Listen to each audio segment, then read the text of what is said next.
Hello friends. Friends, in this lecture we are going to revise your topic number 7, that is the pricing decision. Very important from exam point of view. Friends, एक attempt ऐसा था जहां पे almost 30 to 40 marks के question ये एक single topic से पूछा गया था. So it's very important from exam point of view. With very less effort you can earn that 10 to 20 marks from this topic, right?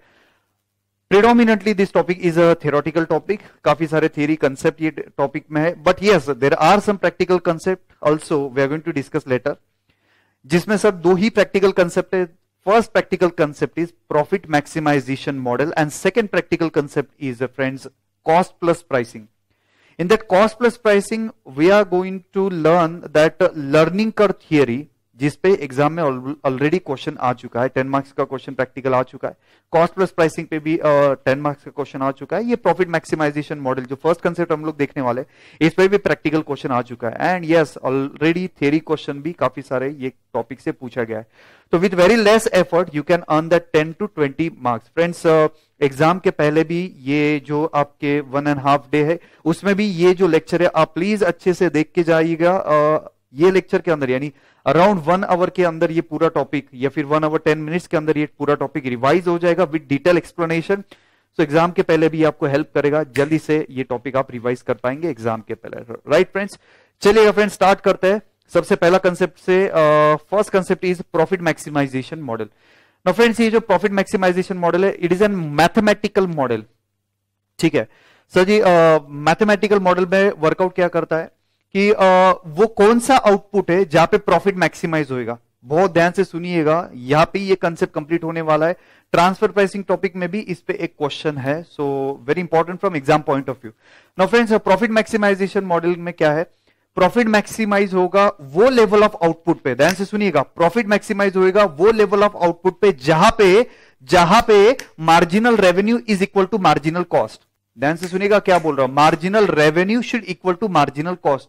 No, marginal revenue क्या है उसका इक्वेशन नीचे देखने वाला है. मार्जिनल कॉस्ट क्या है वो आपको पता है, वेरिएबल कॉस्ट. ठीक है, मार्जिनल कॉस्ट का मतलब क्या है, it's just a variable cost. तो आप कहां तक प्रोड्यूस करते रहेंगे, कब तक सेल करते रहेंगे, ऐसा पॉइंट पे ऐसे आउटपुट तक आप सेल करेंगे जहां पे आपका marginal revenue is equal to your marginal cost. ठीक है, राइट है फ्रेंड्स. अब इसके कुछ इक्वेशन देखते हैं. Friends, you have to go through the 2 equation. सबसे पहला इक्वेशन है फ्रेंड्स, प्राइस क्या रहेगा. ध्यान से सुनिएगा, सबसे पहला इक्वेशन है बॉस आपका जो प्राइस है वो क्या रहेगा. Friend, price is very simple. इन्होंने एक इक्वेशन दिया हुआ है, P is equal to price, P is equal to and the equation is A minus BQ. जी हां सर जी, ये आपका इक्वेशन है प्राइस का. क्या इक्वेशन है, price is equal to A minus BQ. Yes, I am going to explain this कि P का मतलब क्या है, A का मतलब क्या है, B का मतलब क्या है और Q का मतलब क्या है. फ्रेंड्स, ये P मतलब है प्राइस. ध्यान से सुनिएगा, प्रैक्टिकल क्वेश्चन सॉल्व कर. ओके सर जी, A का मतलब क्या है, ऐसा प्राइस, ऐसा सेलिंग प्राइस जहां पे जो डिमांड है वो डिमांड 0 है. ऑब्वियसली डिमांड 0 कहां पे होगा, बहुत ही ज्यादा प्राइस अगर आपने सेट कर दिया वहां पे आपका जो डिमांड है वो 0 होगा. Okay, now what is this B का मतलब स्लोप. क्या सर जी, B का मतलब क्या है, स्लोप. अच्छा, B का मतलब स्लोप, किसका स्लोप, तो डिमांड का स्लोप. ओके, डिमांड का स्लोप. डिमांड का स्लोप का एक फॉर्मूला दिया है, difference in price divided by difference in quantity. Difference in price divided by difference in quantity. Now friends, price का डिफरेंस, क्वांटिटी का डिफरेंस, एक प्रैक्टिकल क्वेश्चन हम लोग देखने वाले हैं कि जैसे कि सिंपल एग्जांपल देता हूं, 1 रुपए से अगर प्राइस बढ़ता है तो क्वांटिटी 500 से कम होएगा. 1 रुपए से प्राइस कम होगा तो क्वांटिटी 500 से बढ़ेगा. ऐसे कुछ डिफरेंस स्लोप के लिए हम लोग कंसीडर कर सकते हैं. ओके, तो ये हो गया आपका slope where demand, slope of demand where difference in price divided by difference in quantity. ये आपका मैथमेटिकली वर्किंग है उसका. Okay, and Q is for quantity. जी हाँ फ्रेंड्स, एकदम सिंपल है, Q इज फॉर क्वांटिटी. ये आपका पहला इक्वेशन है, याद रखना. P is equal to A minus BQ. P is equal to price, A is equal to ऐसा प्राइस जहां पे डिमांड 0 है. ऑब्वियसली बहुत ज्यादा प्राइस रहेगा जहां पे डिमांड हो ही नहीं सकता. B क्या है, मतलब स्लोप. उसका फॉर्मूला क्या है, difference in friends price divided by difference in output. ठीक है, next one is a Q, Q का मतलब क्या, आपका क्वांटिटी। तो ये आपका सबसे पहला इक्वेशन। नाउ सेकंड इक्वेशन जो मैंने एक्सप्लेन नहीं किया था, that is marginal revenue. Okay, and very similar to the price. Marginal revenue का फॉर्मूला है friends A minus two B Q. जी हाँ फ्रेंड्स, फॉर्मूला क्या है, मार्जिनल रेवेन्यू का फॉर्मूला क्या है, ए माइनस टू बी क्यू। ठीक है, याद रहेगा friends, T, yes sir, marginal revenue क्या है, ए माइनस टू बी क्यू।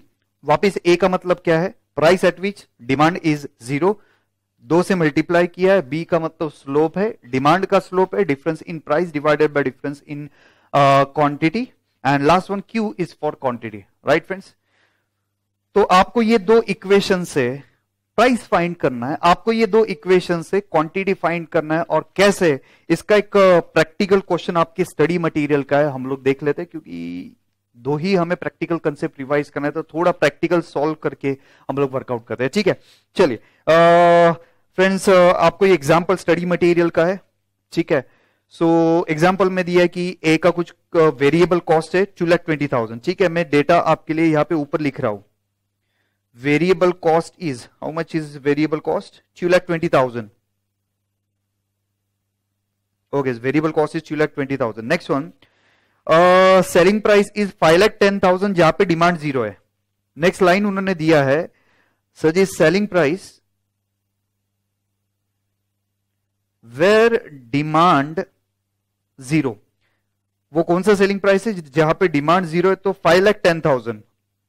जी हाँ, 5,10,000 पे आपका जो डिमांड है वो जीरो बन रहा है, समझ गया। नेक्स्ट, आगे इंफॉर्मेशन आपको दिया हुआ है कि demand will be increase by 2 units for every 5,000 reduction in a selling price below 5,10,000। ठीक है, यानी ये स्लोप कैलकुलेशन करने के लिए आपको वर्कआउट होएगा। क्या इंफॉर्मेशन आपको दिया हुआ है, अगर आप आपकी प्राइस 5,000 से रिड्यूस करते हो तो दो क्वांटिटी आप बेच सकेंगे। तो here you can calculate B. जी हाँ मालिक, आप यहां पे बी कैलकुलेट कर सकते हो। बी का फॉर्मूला क्या है, difference in selling price divided by difference in output. अच्छा जी, 5,000 का अगर आपने सेलिंग प्राइस कम कर दिया तो आपका जो आउटपुट है वो 2 से बढ़ेगा, तो जो स्लोप आ रहा है वो आ रहा है 2,500। ये आपका आंसर है, राइट। चलिएगा फ्रेंड्स, फिर आगे सॉल्व कैसे करना है। Now you need to find the price, now you need to find the quantity. ऐसा प्राइस, ऐसा क्वांटिटी जहां पे प्रॉफिट मैक्सिमम है। मॉडल का नाम ही वही है, प्रॉफिट मैक्सिमाइजेशन मॉडल। ऐसा प्राइस, ऐसी क्वांटिटी जहां पे आपका प्रॉफिट है वो मैक्सिमम आना चाहिए। ठीक है, नाउ फ्रेंड्स, सबसे पहले तो वर्कआउट कर लेते, P is equal to price is equal to A minus 2 B Q. A यानी प्राइस एट विच आपका डिमांड जीरो है, it comes to 5,10,000। Okay, minus B Q, B का मतलब क्या, स्लोप। स्लोप है आपका 2,500 है, we don't know the quantity, मैंने वहां पे क्वांटिटी क्यू एज्यूम कर लिया, राइट। इसके बाद इमीडिएटली मैं वो दूसरा इक्वेशन देख रहा हूं, and that second equation is marginal revenue. अच्छा, मार्जिनल रेवेन्यू में क्या वर्किंग करना है, चेक करो। यस सर, मार्जिनल रेवेन्यू, अरे सेम है ना, P is equal to A minus 2 B Q revenue, marginal revenue. जी हाँ सर जी, मार्जिनल रेवेन्यू। अच्छा सॉरी हाँ सर, मैंने यहां पे P वर्ड यूज किया, वो P वर्ड गलत है। Marginal revenue is equal to A minus 2 B X. Okay, तो फ्रेंड्स अगेन ए यानी 5,10,000 आएगा, minus 2 into B. Okay sir जी, बी क्या है आपका, slope, that is 2,500 into Q. ये आपका सेकेंड इक्वेशन आ गया, राइट। सो मैं अच्छे से लिख लेता हूं, 5,10,000 माइनस 5,000 क्यू, राइट फ्रेंड्स। अब प्रॉफिट मैक्सिमाइजेशन मॉडल में एक बहुत ही इंपॉर्टेंट आपको फॉर्मूला दिया था, profit will be maximum where marginal revenue is equal to marginal cost. Profit will be maximum where marginal revenue is equal to marginal cost. अच्छा जी, अब आपने अभी अभी मार्जिनल रेवेन्यू फाइंड कर लिया है, and marginal revenue is 5,10,000 minus 5,000 Q is equal to marginal cost. Okay, अब मार्जिनल कॉस्ट कितना है, क्वेश्चन में दिया हुआ था, मैंने ऊपर लिखा हुआ है दैट मार्जिनल कॉस्ट इज 2,20,000। जी हाँ सर जी, marginal cost is 2,20,000। Therefore friend 5,10,000 minus 2,20,000 is equal to 5,000 Q. Therefore, finally we'll get the answer of Q. ये कितना, 2,90,000 divided by 5,000. I guess 58 quantity ऐसे कुछ तो भी आ रहा है, 58, 59, एक बार चेक करो कितना है, ओके, आपको चेक करना है 58 यूनिट आ रहा है मेरे हिसाब से। 29 2 58, yes sir 58 quantity. Okay, now you get the value of Q, Q यानी क्वांटिटी, यानी 58 क्वांटिटी अगर आप बेचते हो तो आपका जो प्रॉफिट है वो मैक्सिमम होएगा इमीडिएटली। ये जो क्वांटिटी का आंसर आ गया क्यू, ये प्राइस की इक्वेशन में डालते हैं और you can find the price. Now P is equal to 5,10,000 minus 2,500 into Q, तो 2,500 इंटू 58 आ गया आपका। ओके, तो आप ये वर्कआउट कर लीजिएगा, इससे आपका आंसर आएगा। मैं कैलसी पे वर्किंग कर रहा हूं, 2,500 इंटू 58 और उसमें से 5,10,000 लेस कर दिया। ओके फ्रेंड, आंसर कितना आ रहा है आपका? 3,65,000 मेरा आंसर है। अब चेक कर लेना। So your answer comes to 3,65,000। यानी मतलब ये हुआ, अगर आपका सेलिंग प्राइस 3,65,000 है तो आपका जो प्रॉफिट है वो मैक्सिमम रहेगा। 3,65,000 पे कितना क्वांटिटी आप बेच पाएंगे? 58 क्वांटिटी आप बेच पाएंगे। आई होप ये पूरा जो भी कुछ मैंने एक्सप्लेन किया है प्रैक्टिकली आपके दिमाग में फिट हो गया। सबसे पहले आप क्या बनाएंगे फ्रेंड्स? प्राइस का इक्वेशन बनाए, P is equal to A minus B Q. P is equal to A minus B Q. जी हाँ मालिक, तो ये आप पहला इक्वेशन करेंगे। दूसरा इक्वेशन मार्जिनल रेवेन्यू का इक्वेशन करेंगे। मार्जिनल रेवेन्यू का सेम ही फॉर्मूला, बस 2 से मल्टीप्लाई किया। फ्रेंड्स वहां पे पी वर्ड यूज नहीं करना है, मार्जिनल रेवेन्यू आर, सिंपल ऐसे वर्ड लिखा तो भी चलेगा। Marginal revenue is equal to A minus 2 B Q. ए, अभी ए यानी क्या फ्रेंड्स? ऐसा प्राइस जहां पे आपकी डिमांड 0 है, ठीक है। बी का मतलब क्या? स्लोप, डिमांड का स्लोप, यानी difference in price divided by difference in quantity. ये क्वेश्चन में दिया हुआ था कि अगर आपने प्राइस कुछ 5,000 से कम कर दिया तो एक्स्ट्रा 2 यूनिट आप बेच पाएंगे, ठीक है। और क्यू का मतलब क्या? आपका क्वांटिटी। तो वहां पे आपने मार्जिनल रेवेन्यू का इक्वेशन प्रिपेयर किया, ठीक है। अब आपके पास 2 इक्वेशन है, एक इक्वेशन है आपका प्राइस का और दूसरा इक्वेशन है आपका मार्जिनल रेवेन्यू का।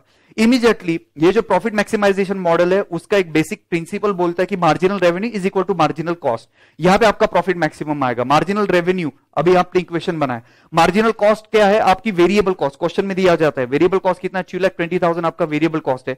ये हमें marginal revenue is equal to marginal cost equation में सब्स्टिट्यूट कर दिया, दोनों values marginal revenue marginal cost का। वहां से मुझे पता चल गया क्वांटिटी, और एक बार मेरा क्वांटिटी आ गया मैं इमीडिएटली वो प्राइस की इक्वेशन में इंसर्ट कर सकता हूं and I can find the price. तो वो 3,65,000 ऐसा प्राइस है जहां पे आपका जो डिमांड है, ठीक है, और या आपका जो प्रॉफिट है वो मैक्सिमम आने वाला है। आई होप एब्सोल्युटली क्लियर है। इस पे प्रैक्टिकल क्वेश्चन आ सकता है, ये मैंने आपको रिवाइज करवा के दे दिया है।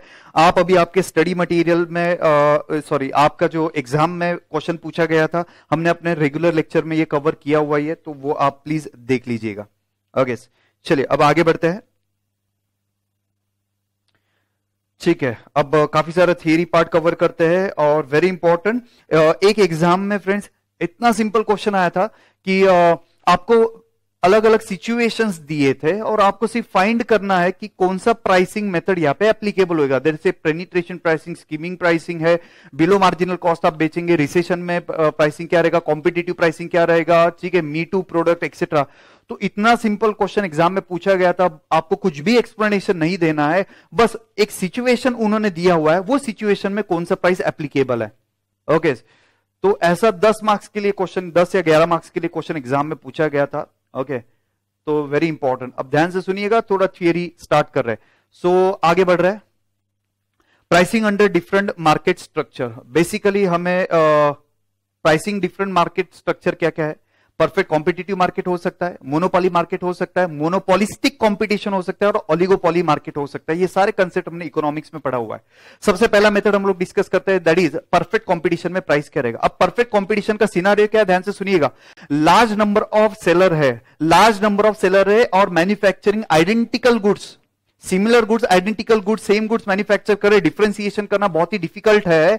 Okay and same technique use हो रहा है, सेम मैन्युफैक्चरिंग प्रोसेस यूज हो रहा है, आइडेंटिकल मैन्युफैक्चरिंग प्रोसेस यूज हो रहा है, तो वो है आपका कॉम्पिटिटिव सिचुएशन। अच्छा कॉम्पिटिटिव सिचुएशन में प्रॉब्लम क्या है कि भाई फ्री एंट्री हो सकता है, फ्री एग्जिट हो सकता है, यानी एंट्री बैरियर नहीं है, एग्जिट बैरियर नहीं, इसकी वजह से कॉम्पिटिशन बहुत ज्यादा है। नेक्स्ट वन फ्रेंड्स, यहां पे कॉम्पिटिटिव में खुद का कोई भी प्राइसिंग पॉलिसी नहीं रहेगा फ्रेंड्स, यहां पे मार्केट में जो प्राइस रहेगा वो प्राइस आपको अप्लाई करना पड़ेगा है। इसका मतलब ये है seller here is not a price decider, seller here is a price taker. ठीक है, सेलर को उसकी प्राइस यानी मार्केट से पता चलती है, वो खुद प्राइस डिसाइड नहीं कर सकता। तो आप कितना प्राइस चार्ज करेंगे ऐसे कॉम्पिटिटिव मार्केट में? In such a competitive market you can not charge more than competitors price, otherwise you lose your customers. ठीक है, तो अब ये जो मार्केट है, कॉम्पिटिटिव मार्केट, फ्रेंड्स ये कॉम्पिटिटिव मार्केट में आपको कहां तक जाना है? ओके, ध्यान से सुनिएगा, ये जो कॉम्पिटिटिव मार्केट है, ये कॉम्पिटिटिव मार्केट में आपको कहां तक जाना है फ्रेंड्स? वहां तक जाइए जहां तक अभी डिस्कस किया, marginal cost is equal to selling price. क्या है? Marginal cost is equal to selling price. यानी सर अपना फॉर्मूला क्या है? Sales minus variable cost is equal to contribution. जब तक आपको कॉन्ट्रीब्यूशन आ रहा है आप मैन्युफैक्चर करते रहिएगा। ओके, ये पहला सिनेरियो मैंने डिस्कस कर लिया, दैट इज कॉम्पिटिटिव प्राइसिंग। तो याद रहेगा, कॉम्पिटिटिव प्राइसिंग में फर्म खुद से कोई भी सेलिंग प्राइस डिसाइड नहीं करता है, ठीक है? Market forces, demand supply forces, competition के हिसाब से आपको प्राइस डिसाइड करना है। You can not charge more than competitors price, otherwise you will lose your customers. Perfect friend, समझ गया। ओके, नेक्स्ट सेकंड पॉइंट क्या है? सेकंड पॉइंट आपका मोनोपोली मार्केट। ओके, अब ये मोनोपोली मार्केट क्या है? मोनोपोली मार्केट में there is a single supplier and n number of buyer, there is no close substitute, there is no homogeneous product available in a market. एक ही manufacturer है और एकदम कम मैन्युफैक्चरर है, लेकिन आइडेंटिकल गुड्स मैन्युफैक्चर नहीं हो रहा है, होमोजीनियस गुड्स यहां पे मैन्युफैक्चर नहीं हो रहा है। And there are n number of buyer, many buyers are there, seller बहुत ही कम है। तो obviously exactly opposite to the competitive price, यहां पे मोनोपोली मार्केट में firm is a price decider, price setter जिसे हम लोग बोलते हैं। Firm is a price setter, यानी फर्म खुद उसकी प्राइस डिसाइड कर सकता है, क्योंकि ये जो मार्केट है ये मोनोपोली मार्केट है। अब प्राइस कैसे डिसाइड होगा? प्राइस डिसाइड होगा on the basis of price elasticity, demand and supply, sorry not supply, demand के हिसाब से एंड प्राइस इलास्टिसिटी के हिसाब से, और आपको कितना प्रॉफिट चाहिए, accordingly you can select the price. ऐसा प्राइस डिसाइड करो जहां पे डिमांड मैक्सिमम हो जाए और आपका जो प्रॉफिट है वो प्रॉफिट मैक्सिमम आना चाहिए। समझ गया फ्रेंड्स? चलिए अब आगे बढ़ते हैं फ्रेंड्स। अगला कंसेप्ट है मोनोपोलिस्टिक कंपटीशन। अच्छा, यानी मोनोपोली भी है और कंपटीशन भी है, दोनों है। अच्छा, इसका मतलब क्या है? There are large number of firm. Monopoly में क्या था? सिंगल फर्म था। यहां पे large number of firm producing the similar but not identical. इन्होंने इंफॉर्मेशन क्या दिया? You are producing the similar goods but not identical goods. Large number of firm are there, ठीक है? तो फ्रेंड जैसे जैसे फ्रेंड्स आपका प्रॉफिट बढ़ते जाता है, कॉम्पिटिटर आते जाता है, और जैसे जैसे कॉम्पिटिटर आएगा तो वैसे वैसे आपका प्रॉफिट कम होते जाएगा। इसलिए दोनों है फ्रेंड्स, मोनोपोली भी है और कंपटीशन भी है। अगर किसी को पता चल गया कि आप ज्यादा प्रॉफिट अर्न करें, इमीडिएटली कॉम्पिटिटर आएगा, आपका प्रॉफिट कम होएगा, ठीक है? तो मोनोपोलिस्टिक कंपटीशन है, ठीक है? Now friends, here consumer may buy more at the lower price. अगर प्राइस कम है तो कंज्यूमर विल बाय मोर, यानी ज्यादा क्वांटिटी वो परचेज कर सकते हैं, ठीक है? नाउ फ्रेंड्स, प्रॉफिट अगर मैक्सिमाइज करना है तो इन्होंने क्या वर्किंग दिया है वहां पे? प्रॉफिट अगर आपको मैक्सिमाइज करना है तो marginal cost and marginal revenue ये आप कंसीडर करके आपका प्रॉफिट मैक्सिमाइज कर सकते हैं। हमने 3 सिचुएशन देखा, कंपटीशन परफेक्ट है, मोनोपोली है एंड मोनोपोलिस्टिक कंपटीशन है। फ्रेंड्स, कॉम्पिटिटिव मार्केट में firm is not a price setter, price taker. Monopoly market में firm is a price decider और सेटर। और मोनोपोलिस्टिक कंपटीशन में फ्रेंड्स प्राइस डिसाइड करते वक्त आपको कंसीडर करना है डिमांड, ठीक है? Sorry, marginal, not demand, marginal cost आपको कंसीडर करना है एंड मार्जिनल रेवेन्यू, जहां पे आपका प्रॉफिट मैक्सिमाइज आ जाए, ठीक है? सो और एक लाइन इन्होंने दिया है कि बायर ज्यादा क्वांटिटी परचेस करेगा अगर प्राइस कम रहेगा, ठीक है? अब अगला कंसेप्ट देखते हैं फ्रेंड, लास्ट कंसेप्ट है ओलिगोपोली मार्केट, ठीक है? ओलिगोपोली मार्केट का मतलब क्या है? There are few number of firms manufacturing homogeneous और identical product.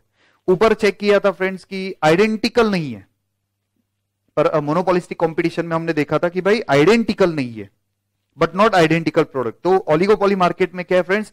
There are few firms और who are manufacturing and selling homogeneous goods और आइडेंटिकल प्रोडक्ट।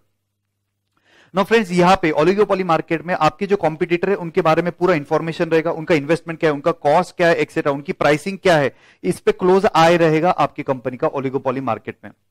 इसके बाद फ्रेंड्स अगर आपने कुछ प्राइस चेंज किया तो ऑब्वियसली इमीडिएटली ओलिगोपोली मार्केट में आपका जो कॉम्पिटिटर है वो भी प्राइस चेंज करेगा। आपने प्राइस बढ़ाया, आपका कॉम्पिटिटर भी प्राइस बढ़ेगा। आपने प्राइस कम कर दिया, आपका जो कॉम्पिटिटर है वो भी प्राइस कम कर देगा, ठीक है?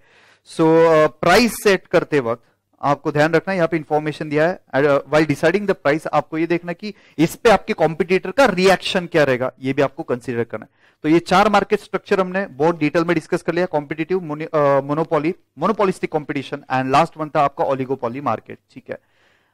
तो यहां पे कैसे प्राइस डिसाइड करना है डिटेल में हमने डिस्कस किया। नेक्स्ट वन, आगे बढ़ते friend, pricing policy. Friends, pricing policy is very important for any organization. Long term success is dependent on this price.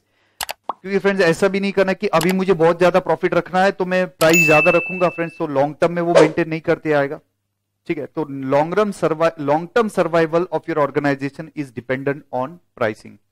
ठीक है, मुझे ज्यादा से ज्यादा क्वांटिटी बेचना है और मुझे ज्यादा से ज्यादा प्रॉफिट अर्न करना है, इसके लिए price is very important for any company. ठीक है, तो फ्रेंड्स आगे इंफॉर्मेशन दिया है कि सिर्फ प्राइस डिसाइड करते वक्त कॉस्ट कंसीडर नहीं करना। ये ट्रेडिशनल थिंकिंग हो गया है कि मैं प्राइस सेट करते वक्त कॉस्ट प्लस प्राइसिंग यूज करूंगा। नहीं sir, there are n number of factor which should be consider while deciding the price. तो आगे इंफॉर्मेशन इन्होंने दिया कि ये जो प्राइसिंग पॉलिसी है इसमें क्या होना चाहिए। ठीक है फ्रेंड, प्राइसिंग पॉलिसी में ये होना चाहिए कि आपका जो एक्सपोर्ट है वो मैक्सिमम होना चाहिए, प्रमोट होना चाहिए एक्सपोर्ट में। ठीक है, नेक्स्ट प्राइसिंग ऐसा होना चाहिए कि optimum utilization of the resources होना चाहिए। इसके बाद friend, there should be a better balance between demand and supply. Pricing में क्या है, बेटर बैलेंस होना चाहिए डिमांड एंड सप्लाई में। And there should not be any adverse impact on the economy. Economy पे कोई एडवर्स इंपैक्ट नहीं होना चाहिए। जैसे कि फ्रेंड्स पेनिट्रेशन प्राइसिंग है, आगे डिस्कस करने वाला है। स्टार्टिंग में बहुत ही कम प्राइस चार्ज कर दिया तो डिमांड बढ़ गया, लेकिन फ्रेंड्स इसका इंपैक्ट मार्केट पे हो गया। जैसे कि रिलायंस जियो का प्राइसिंग था, बहुत ही कम प्राइस था, तो काफी सारे जो कॉम्पिटिटर है ये मार्केट पूरा डिस्टर्ब हो गया है। ठीक है, नेक्स्ट वन, इसके बाद पहला पॉइंट ही डिस्कस करना रह गया था। फर्स्ट पॉइंट इज कि प्राइस ऐसा डिसाइड करो, ऐसा सेट करो जहां पे नया टेक्नोलॉजी एडॉप्ट करना है हमें। सो फ्रेंड्स, नया टेक्नोलॉजी एडॉप्ट करने के लिए आपको कुछ कैपिटल चाहिए, आपके सेविंग्स एक्सेट्रा होना चाहिए, तो वो आपको अलाउ होना चाहिए, तो ऐसा प्राइस सेट कीजिएगा। तो क्या क्या पॉइंट आपको डिस्कस करना है एग्जाम में कि प्राइस डिसाइड करते हो क्या कंसीडर होगा। सबसे पहले तो भाई एक्सपोर्ट मैक्सिमाइज होना चाहिए, इंसेंटिव होना चाहिए कि भाई एक्सपोर्ट होना चाहिए। Second, optimum utilization of the resources होने चाहिए। नेक्स्ट तीसरा पॉइंट था कि friends there should be a proper balance between demand and supply. Next point हमने डिस्कस किया था कि there should not be any adverse impact on the economy. और लास्ट पॉइंट की नया टेक्नोलॉजी एडॉप्ट करना चाहिए। Okay, and maximizing the production. तो प्राइस सेट करते हो ये पॉइंट आपको कंसीडर करना है। नेक्स्ट वन, अगला पॉइंट हम लोग डिस्कस करते हैं, that is principle of product pricing. Principle of product pricing का मतलब क्या है फ्रेंड्स, हमें प्रॉफिट मैक्सिमाइज करना है तो क्या क्या प्रिंसिपल हमें फॉलो करने हैं। नाउ प्राइस डिसाइड करते वक्त, प्राइस डिटरमाइन करते वक्त कुछ इंपॉर्टेंट पॉइंट आपको कंसीडर करना है, जैसे कि प्राइस इलास्टिसिटी क्या है, प्रोडक्ट इलास्टिक है या प्रोडक्ट इन इलास्टिक डिमांड का है। ठीक है, कॉम्पिटिटिव पोजीशन क्या है, इसके बेसिस पे आपको प्राइस डिसाइड करना है। नाउ प्रिंसिपल, मैंने आपके स्टडी मटेरियल के अकॉर्डिंग इसको दो कैटेगरी में डिवाइड किया है। ठीक है, प्राइस कस्टमाइजेशन। अच्छा, कस्टमाइजेशन का मतलब आप अलग अलग प्राइस चार्ज कर सकते हैं। And price sensitivity. Price sensitivity का मतलब क्या है, प्राइस चेंज किसके बेसिस पे हो सकता है। ठीक है, सेंसिटिविटी का मतलब क्या है, बायर प्राइस कैसे चेंज कर सकता है, सेलर प्राइस कैसे चेंज कर सकता है, एक्सेट्रा।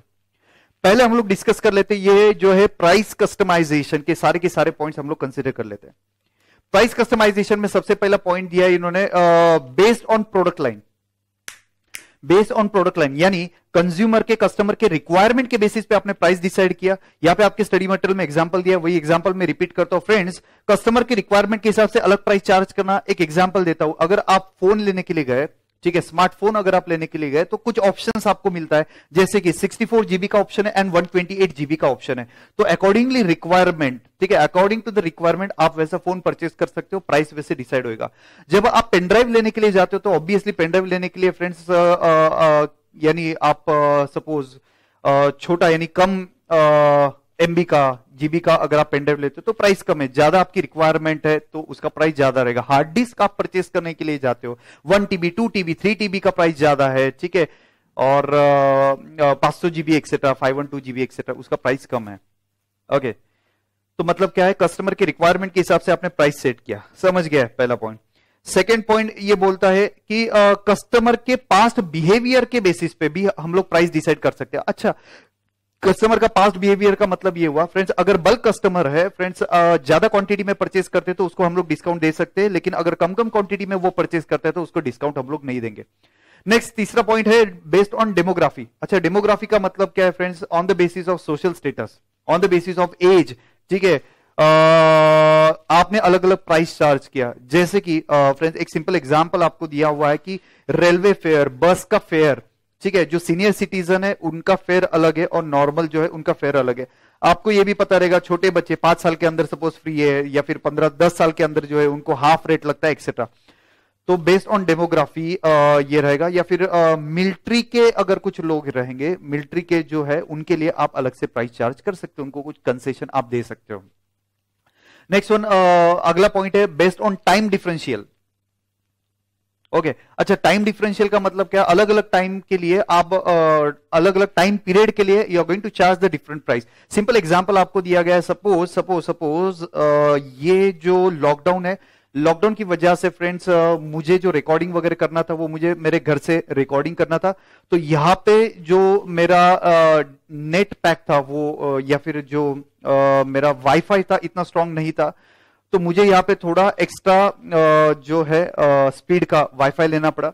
मेरे पास काफी सारे ऑप्शन थे, जैसे कि 3 महीने के लिए चाहिए तो 3000 रुपीज, 6 मंथ के लिए चाहिए 5000 रुपीज, और अगर आपको पूरे साल का सब्सक्रिप्शन लेना है तो 8000 रुपीज में 10 एमबीपीएस का स्पीड है। मतलब क्या है? टाइम अलग अलग है, अकॉर्डिंगली रेट अलग अलग है। ठीक है, तो as you are aware that कि अगर मुझे 1 साल का लेना था तो मुझे डिस्काउंट बहुत ज्यादा मिल रहा है। ठीक है, 6 महीने का लेना है, मुझे थोड़ा डिस्काउंट कम है, रेट थोड़ा ज्यादा है। 3 महीने के लिए लेना है, थोड़ा डिस्काउंट कम है, बहुत ही कम है और रेट ज्यादा है। तो based on the time differential ये हो सकता है प्राइस में डिफरेंस। ओके, तो पहला पार्ट हमने कवर कर लिया है। सो प्राइस कस्टमाइजेशन में क्या क्या डिस्कस करेंगे? प्राइस कस्टमाइजेशन में सबसे पहले कस्टमर के रिक्वायरमेंट के हिसाब से, यानी based on the product line.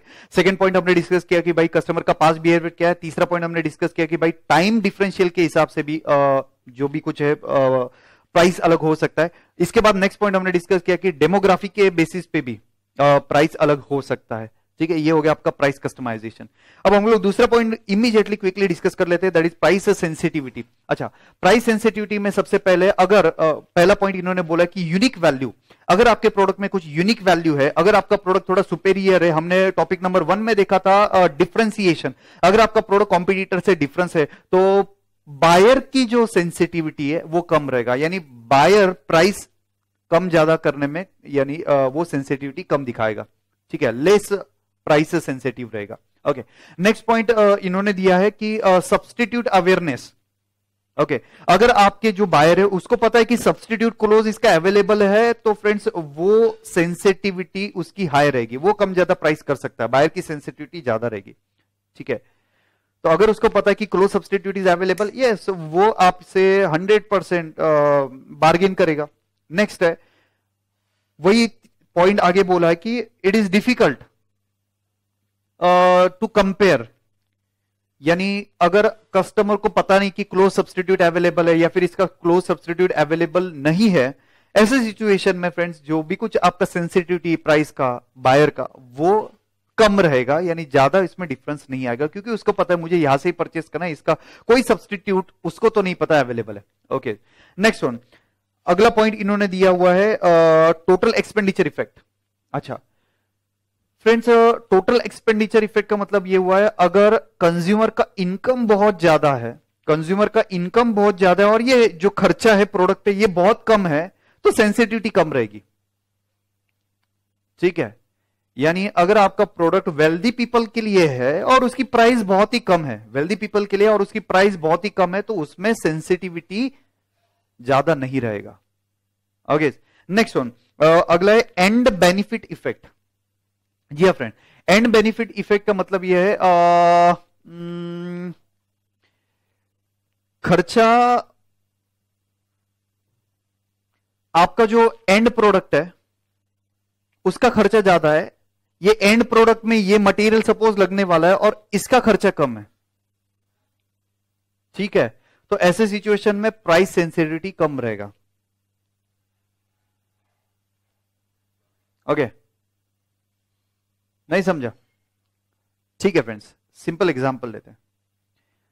Friends, suppose laptop है, ये मेरा टच स्क्रीन का लैपटॉप है, टच स्क्रीन के लैपटॉप पे फ्रेंड्स ये पेन वगैरह में डायरेक्टली स्क्रीन पे ही वर्किंग कर रहा हूं, इसकी वजह से स्क्रैच आने का चांसेस है। तो स्क्रैच नहीं आना चाहिए, इसलिए मैं यहां पे स्क्रीन गार्ड लगा रहा हूं। नाउ अब मेरे लैपटॉप का प्राइस है 1,10,000 रुपीज सपोज, और ये स्क्रीन गार्ड स्क्रीन सेवर इसका जो भी कुछ प्राइस है वो 100 रुपीज है। तो मैं इसमें बार्गेन करने का कोई चांस ही नहीं ना, बहुत ही कम प्राइस है इसका, ठीक है।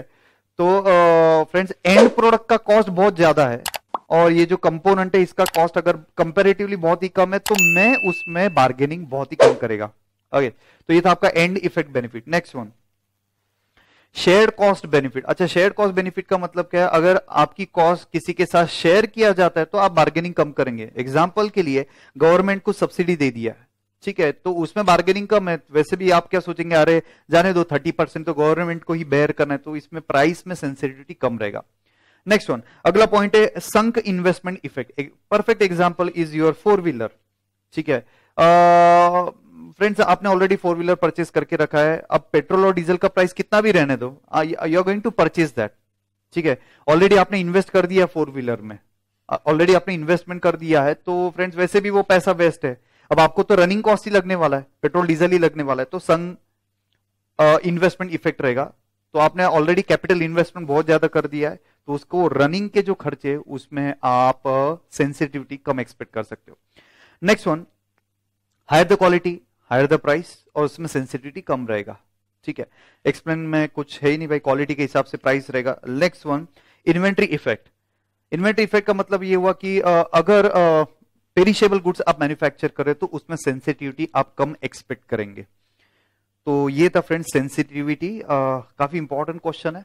आई होप ये दोनों पॉइंट आपको क्लियर है, price sensitivity and that price customization. Price customization किसकी वजह से? जल्दी से बॉस आंसर दीजिएगा। कस्टमाइजेशन किसके बेसिस पे होता है भाई? प्रोडक्ट के बेसिस पे, कस्टमर के रिक्वायरमेंट के बेसिस पे कस्टमाइजेशन होगा। कस्टमर के पास बिहेवियर के बेसिस पे हो सकता है, डेमोग्राफी के बेसिस पे हो सकता है, टाइम के हिसाब से, टाइम डिफरेंशियल के हिसाब से प्राइस अलग अलग से चार्ज हो सकता है, कस्टमाइज प्राइस हो सकता है।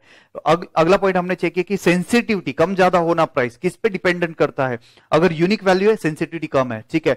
अगर सब्स्टिट्यूट अवेयरनेस पता है आपके कस्टमर को, सेंसिटिविटी ज्यादा है। उसको नहीं पता है, ठीक है, कोई कॉम्पिटिटिव प्रोडक्ट अवेलेबल है तो उसको अगर नहीं पता है तो सेंसिटिविटी उसका कम रहेगा। Next one, total expenditure. Friends यानी बहुत ही ये जो प्रोडक्ट है इस पे खर्चा बहुत कम है, सामने वाले का इनकम बहुत ज्यादा है, तो सेंसिटिविटी कम होगा। एंड बेनिफिट इफेक्ट में नेक्स्ट पॉइंट हमने आई गेस कवर किया, and benefit effect. And benefit effect में हमने क्या देखा था फ्रेंड्स की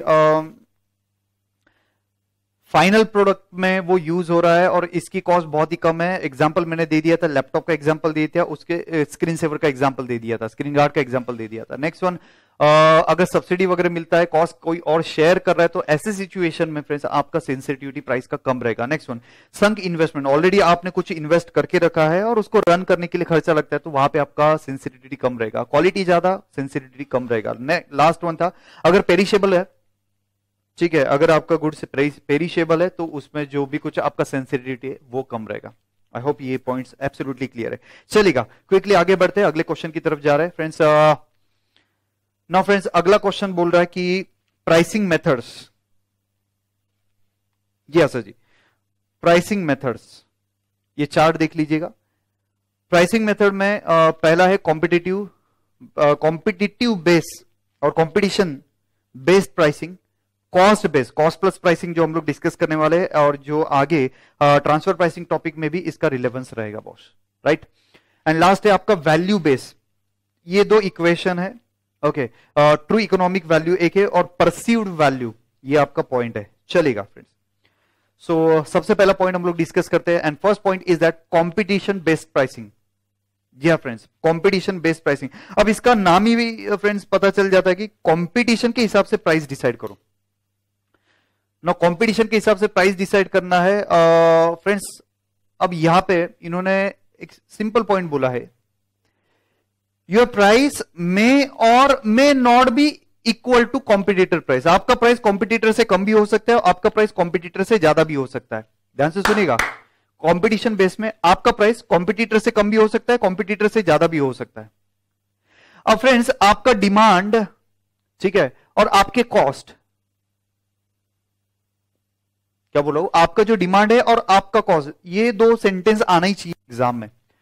आपकी कॉस्ट और आपकी जो डिमांड है ये ये अगर चेंज होता है, आपकी डिमांड एंड आपकी कॉस्ट चेंज होती है, फिर भी प्राइस आप चेंज नहीं कर सकते अगर आपके कॉम्पिटिटर ने प्राइस चेंज नहीं किया तो।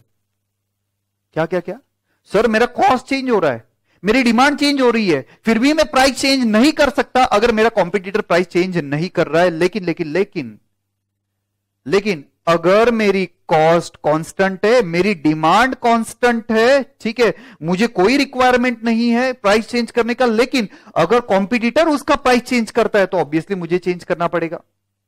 तो ये था आपका कॉम्पिटिटिव प्राइस। आई होप ये दिमाग में फिट हो गया मैंने क्या बोला है। आपकी प्राइस कॉम्पिटिटर से कम भी हो सकती है, आपकी प्राइस कॉम्पिटिटर से ज्यादा भी हो सकती है, ठीक है। तो प्राइस चेंज कौन से बेसिस पे होगा भाई, कॉम्पिटिटर ने अगर चेंज किया तो आपका प्राइस चेंज होगा, आपकी डिमांड और आपके कॉस्ट से इससे कोई लेना देना नहीं है। ये पॉइंट आपको एग्जाम में लिख के आना है, ठीक है। इसमें सबसे पहला पॉइंट हम लोग डिस्कस कर लेते हैं, that is going rate pricing. अच्छा, गोइंग रेट प्राइसिंग का मतलब क्या, मार्केट में जो एवरेज प्राइस है यही प्रोडक्ट का, वो प्राइस आप सेट कर लो।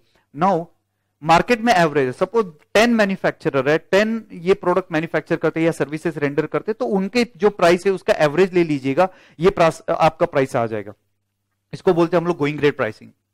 ना फ्रेंड्स, ये कहां पे यूज होता है, तो इन्होंने सेकंड पॉइंट यहां पे दिया हुआ है कि अगर it is very difficult and very complicated to measure the cost, cost calculate करना बहुत ही कॉम्प्लिकेटेड टास्क है, तो टेंशन ही नहीं है, मार्केट में जो प्राइस है वो प्राइस पे बेच दे भाई, ठीक है। नाउ फ्रेंड्स, ये गोइंग रेट प्राइसिंग में मार्केट में इसका हैम्पर नहीं होगा, मार्केट इससे डिस्टर्ब नहीं होगा, disruption of the market possible नहीं है, क्योंकि जो मार्केट का प्राइस है ऑन एन एवरेज वही प्राइस आपने किया। जैसे कि पेनिट्रेशन प्राइसिंग में आप बहुत ही कम प्राइस चार्ज करने वाले हो, तो उसकी वजह से मार्केट डिस्टर्ब हो जाता है।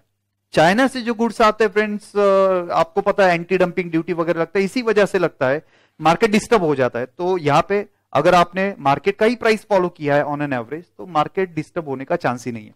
नेक्स्ट, कौन से प्रोडक्ट के लिए जनरली ये होता है, फूड के लिए, टेक्सटाइल प्रोडक्ट के लिए, ठीक है, तो ये आपका प्राइस यूज होगा going rate pricing. Example friends, suppose soft drink manufacturer है, थम्स अप, पेप्सी एक्सेट्रा, आप चेक कर सकते हो 300 ml का हर एक का प्राइस जनरली सेम रहता है, ठीक है। आप कुरकुरे वगैरह परचेस करते हो, बालाजी के वेपर्स परचेस करते हो, लेस के वेपर्स परचेस करते हो, आप यू आर अवेयर दैट 10 रुपए का पैक हर एक का अवेलेबल है, ठीक है। तो यही प्राइस गोइंग रेट प्राइसिंग इन्होंने अप्लाई किया है ना फ्रेंड्स। यहां पे फर्म को कोई खुद की प्राइस डिसाइड करने की जरूरत नहीं है, मार्केट में जो प्राइस है वही उसको एक्सेप्ट करना पड़ेगा। Now you cannot sell below market, above market price. Market price से बहुत ज्यादा अगर आप बेचेंगे तो प्रॉब्लम होएगा, आपका जो भी कुछ कस्टमर है वो कॉम्पिटिटर के पास चला जाएगा, ठीक है। तो main point going rate pricing में ये रहेगा, सेलिंग प्राइस पे कंट्रोल आपका नहीं है, but you will have to control your cost. There is no control on your selling price. आपका कंट्रोल किस पे होना चाहिए, आपकी जो कॉस्ट है उस पर कंट्रोल होगा, तो ही आप आपका प्रॉफिट मैक्सिमाइज कर सकते हैं। नेक्स्ट मेथड आपको दिया हुआ है seal bid pricing. Seal bid pricing का मतलब क्या है फ्रेंड्स, आपको टेंडर सबमिट करना है, ठीक है, जहां पे बीड है, तो यहां पे आपको सील बीड यानी कॉम्पिटिटर को ना पता चलते हुए आप वहां पे टेंडर सबमिट करते हो, आपका जो कोटेशन है, आपकी जो बीड है वो सबमिट करते हैं। ना यहां पे प्राइस डिसाइड करते वक्त पॉइंट क्या है, you have to think, you have to evaluate, ठीक है, यू हैव टू प्रेडिक्ट आपका जो कॉम्पिटिटर है वो क्या प्राइस चार्ज करेगा, उससे आपको थोड़ा प्राइस कम ही चार्ज करना है, तो ही आपको टेंडर, तो ही आपको ये बीड, तो ही आपको ये जो कोटेशन है वो आपका एक्सेप्ट होने वाला है, अदरवाइज रिजेक्ट होएगा। लोएस्ट वाला एक्सेप्ट होता है ना, बहुत ही प्रॉब्लमैटिक है ये सिचुएशन, ठीक है। क्या प्रॉब्लमैटिक सिचुएशन है, आपने प्राइस अगर बहुत ही कम चार्ज किया, suppose you want to get this tender, ये जो बीड है ये आपकी एक्सेप्ट होनी चाहिए, तो आप क्या करेंगे, ऑब्वियसली बहुत ही कम प्राइस चार्ज करेंगे। अच्छा, अगर आपने प्राइस कम चार्ज कर दिया तो एक्सेप्टेंस, टेंडर एक्सेप्टेंस का प्रोबेबिलिटी बढ़ जाएगा, लेकिन जो प्रॉफिट मिलने वाला है वो प्रॉफिट कम हो जाएगा, ठीक है। फिर फ्रेंड्स दूसरे साइड में अगर आपने प्रॉफिट पे ध्यान दिया, प्रॉफिट पे अगर आपने फोकस किया, तो प्रॉफिट ज्यादा चाहिए तो सेलिंग प्राइस ज्यादा हो गया, और अगर सेलिंग प्राइस ज्यादा हो गया, आपकी बीड अगर ज्यादा हो गई, तो ऑब्वियसली क्या हो जाएगा, आपको टेंडर नहीं मिलेगा। तो very carefully here you have to decide the price. तो फ्रेंड्स सील बीड प्राइसिंग में, सेल बीड प्राइसिंग में आप प्राइस सेट करते वो क्या करेंगे, आपका कॉस्ट एक्सेट्रा कंसीडर करना ही करना है, साथ में आपका कॉम्पिटिटर क्या प्राइस सेट कर सकता है ध्यान से करना। कम टेंडर कम प्राइस पे सेट कर दिया आपने तो आपको प्रॉफिट कम आएगा, ज्यादा प्राइस पे आएगा तो टेंडर आपका रिजेक्ट हो जाएगा। Right friends? ओके, चलिए नाउ एक बहुत ही पपलू मेथड की तरफ चलते हैं and that method is cost based pricing method. अच्छा, कॉस्ट बेस्ड प्राइसिंग मेथड का मतलब फ्रेंड्स एक सिंपल है, जो बहुत ही सारे ट्रेडिशनल कंपनी फॉलो करते हैं, कॉस्ट प्लस प्राइसिंग। अच्छा, कॉस्ट प्लस प्राइसिंग का मतलब क्या है फ्रेंड्स, मैं मेरी जो टोटल कॉस्ट है वो डिसाइड कर लूंगा, उसमें कुछ प्रॉफिट ऐड कर दूंगा, ये आ जाएगा मेरा selling price. Cost plus profit is equal to my selling price. बहुत ही सिंपल मेथड है, there is no complicated formula. ठीक है, any lower level manager can also decide this cost based pricing. No friends, इसके कुछ advantage है, simple देखते हैं फ्रेंड्स। इसका एडवांटेज है, it's a very fair method. अच्छा, फेयर मेथड क्या है कि भाई कोई भी ऑर्गेनाइजेशन का ऑब्जेक्टिव ये फॉलो करता है, objective is to maximize the profit and you are aware that यहां पे आपको प्रॉफिट मिलने वाला है। सेकंड, रिस्क कम करता है। रिस्क किसका? Uncertainty of loss is eliminated totally because you are going to sell at the price where you are going to earn some profit. So there is a certainty of profit, there is a certainty of the contribution, hence ये जो risk है वो कम करता है। Okay, next one friends, sometime it consider, ध्यान से सुनिएगा, sometime it consider market factors। अच्छा, मार्केट फैक्टर कंसीडर कैसे करते हैं कि एग्जाम्पल के लिए मैं आपको दे देता हूं, आपका जो सेलिंग प्राइस है ये आपने सेट किया 100 रुपीज, 80 रुपीज आपका कॉस्ट था, 20 रुपए का आपका प्रॉफिट था। लेकिन बाद में पता चला कि मार्केट में यही प्रोडक्ट 98 रुपीज में अवेलेबल है, आपका कॉम्पिटिटर ये प्रोडक्ट 98 रुपीज में बेच रहे हैं, तो आप क्या करेंगे, आपका जो प्रॉफिट है वो एडजस्ट करके आप भी प्राइस 98 करेंगे। तो sometime it also consider the market forces. ठीक है, इसके बाद ये मेथड में और एक एडवांटेज इन्होंने दिया कि भाई बहुत ही सिंपल मेथड है, as I already told you that कोई कॉम्प्लिकेटेड फॉर्मूला यहां पे नहीं है। So any lower level manager can also set this cost plus pricing. ठीक है, तो एडवांटेजेस समझ गया, फेयर मेथड है, सर्टेनिटी ऑफ प्रॉफिट है, uncertainty of risk is eliminated है, sometime it takes into consideration competition, आपका जो प्रॉफिट है वो एडजस्ट होगा according to the competitors price. And last point है, सिंपल मेथड है, not a time consuming method and not a costly method. लेकिन इसके कुछ डिसएडवांटेजेस है। नाउ फ्रेंड्स, डिसएडवांटेज क्या है, sometime it ignores the competition. ठीक है, आप बोलेंगे कैसे? फ्रेंड्स, सपोज यही प्रोडक्ट आपने जो 100 रुपीज में सेट किया है, मार्केट में 60 रुपीज में बेचा जाता है, आप फेल हो गए, आपकी कॉस्ट 80 रुपीज है, आप इसके नीचे बेच ही नहीं सकते। और फ्रेंड्स, आप 60 के ऊपर बेचेंगे तो आपको बायर मिलेगा ही नहीं। तो sometime it ignores the competition, ये आपका पहला लिमिटेशन है।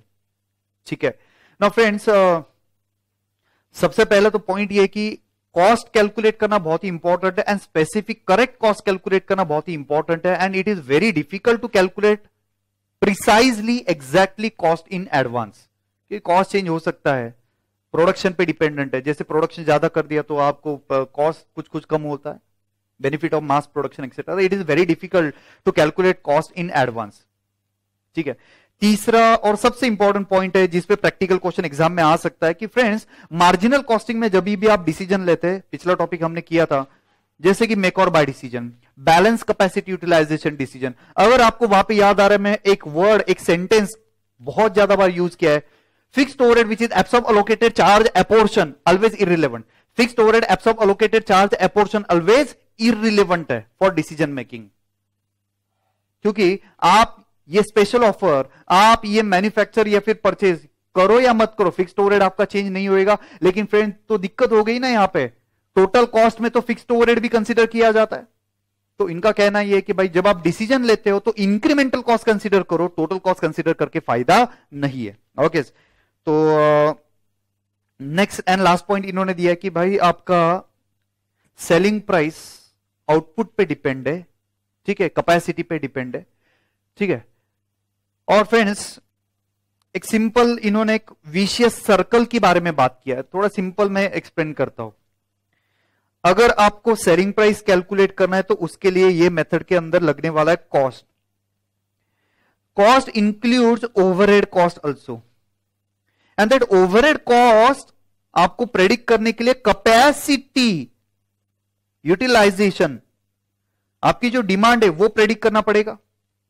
ठीक है, ध्यान से सुनिएगा, एक सिंपल एक्सप्लेनेशन दे रहा हूं कि selling price depend on cost, cost includes overhead, and overhead का कॉस्ट जैसे कि rent, electricity, power etcetera, salary, ये आपका डिपेंड है कैपेसिटी पे। नाउ फ्रेंड्स, कैपेसिटी या फिर demand is depend on selling price, मतलब क्या, it's a vicious circle. Selling price is dependent on capacity और demand, and demand is dependent on selling price. So it is very difficult to set the selling price.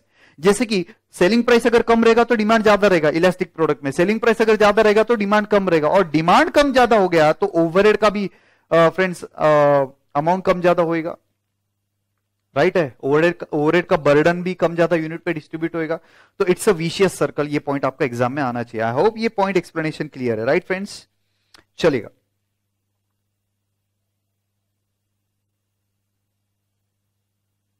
So here we completed that cost plus pricing, जिस पे practical question आ सकता है. और friends अभी इसमें explain क्या करना है. क्वेश्चन में आपको प्रैक्टिकल क्वेश्चन अगर आता है तो सिंपल क्या करेंगे, आपको मटेरियल का इंफॉर्मेशन देंगे, आपको लेबर का इंफॉर्मेशन देंगे, आपको ओवरहेड का इंफॉर्मेशन देंगे. ओवरहेड में दो कैटेगरी देंगे, एक स्पेसिफिक ओवरहेड और एक सर जी common overhead, that is absorb allocated charge and apportion. ये कुछ ओवरहेड्स आपको इंफॉर्मेशन देंगे और क्वेश्चन में बोला जाएगा कि 20% on cost, 20% on selling price, whatever profit company earn करता है. तो सिंपली आपको करना क्या है friends, material, labour, incremental cost वगैरह आप ऐड कर देना. ठीक है, आपको प्रॉफिट इसमें ऐड कर देना. ओवरहेड का कॉस्ट भी, यस जो लिमिटेशन है ओवरहेड का कॉस्ट भी ऐड कर देना. सारे के सारे ओवरहेड यहां पे कंसीडर करते हैं टोटल कॉस्ट अप्रोच में, और प्रॉफिट ऐड कर देना. आपका आ जाएगा सेलिंग प्राइस. ठीक है, तो ऐसा क्वेश्चन एग्जाम में आया. आपके स्टडी मटेरियल भी एक क्वेश्चन है, एक क्वेश्चन ऐसा है. तो ये इसके आगे एक और पॉइंट इन्होंने ऐड किया था, and that extra point is that, अच्छा ये जो सेलिंग प्राइस आप डिसाइड करेंगे कॉस्ट प्लस प्रॉफिट में, वो सेलिंग प्राइस में बहुत ही कम क्वांटिटी बेचा जाता है. फिर आपको अलग अलग, सपोज सेलिंग प्राइस आ गया यहाँ पे 50 रुपए, तो वहां पे आपको दिया जाएगा कि 40 रुपए का सेलिंग प्राइस में क्वांटिटी कितना, 30 रुपए सेलिंग प्राइस क्वांटिटी कितना, 45 में क्वांटिटी कितना, 50 में क्वांटिटी कितना, 60 में क्वांटिटी कितना, एक्सेट्रा 70 में क्वांटिटी कितना. तो सिंपली हर एक ये जो सेलिंग प्राइस है इसका आप प्रॉफिट कैलकुलेट कर लीजिएगा. जहां पे आपका प्रॉफिट मैक्सिमम है वो एक सेलिंग प्राइस आप सिलेक्ट करेंगे. ये क्वेश्चन एग्जाम में आया था और सेम क्वेश्चन आपके स्टडी मटेरियल में. सबसे पहले तो बोला जाता है भाई कॉस्ट प्लस प्राइसिंग से सेलिंग प्राइस कैलकुलेट कर लो, और वो सेलिंग प्राइस आने के बाद आपको बोलते हैं कि जो आपका मार्केटिंग मैनेजर है, वो मार्केटिंग मैनेजर बोलता है कि आप अगर ये सेलिंग प्राइस रखते हो तो इतना क्वांटिटी बेचा नहीं जाएगा, कम क्वांटिटी बेचा जाएगा. फिर आप अगर सेलिंग प्राइस कम ज्यादा करते हैं तो आपकी क्वांटिटी अलग अलग हो सकती है. तो अकॉर्डिंगली हर एक सेलिंग प्राइस का आप वर्कआउट करेंगे प्रॉफिट कितना है, and you are going to select that selling price जहां पे आपका ओवरऑल प्रॉफिट मैक्सिमम आएगा. ओके चलेगा फ्रेंड्स, ऐसा भी क्वेश्चन एग्जाम में आ सकता है. एंड क्वेश्चन प्रैक्टिकल ऐसा आ सकता है, company follows cost plus pricing, company existing capacity is 1 lakh. Company follows cost plus pricing, existing capacity is 1 lakh and 60,000 is present capacity utilization, 40,000 is your idle capacity. Now there is one special order, and that special order is for suppose 10,000 units only. Now company follows its method, that is cost plus pricing. Now cost plus pricing में friends material था, labour था, variable overhead था, fixed overhead था, etcetera. ये total cost इन्होंने लिया, इसमें इन्होंने कुछ तो भी प्रॉफिट ऐड कर दिया और सेलिंग प्राइस बता दिया. लेकिन जैसे ही आपने ये सेलिंग प्राइस बता दिया, सपोज 10,000 का मटेरियल है, 10,000 का लेबर है, 10,000 का ओवरहेड है, फिक्स्ड ओवरहेड 10,000 रुपीज का है, टोटल कॉस्ट हो गया आई गेस 40,000 रुपीज का, प्रॉफिट सपोज 10,000 का है. ओके, एंड 50,000 का आपने सेलिंग प्राइस बता दिया वो कस्टमर को 10,000 यूनिट्स के लिए. लेकिन कस्टमर बोलता है नहीं नहीं नहीं, मुझे नहीं चाहिए 50,000 में, मैं ये प्रोडक्ट 35,000 में ले सकता हूं. फिर आपका मैनेजर बोलेगा अगर हम cost plus pricing method follow करते तो इसका कॉस्ट ही 40,000 है, how we can sell below cost 35,000. और आप ये रिजेक्ट करके आ जाएंगे और गलती करके बैठेंगे. क्या गलती होएगा फ्रेंड्स, अरे फ्रेंड्स इसका कॉस्ट 40,000 नहीं है. आप अगर चेक करेंगे तो मटेरियल रिलेवेंट है, लेबर रिलेवेंट है, वेरिएबल ओवरहेड रिलेवेंट है, फिक्स्ड ओवरहेड इररिलेवेंट है.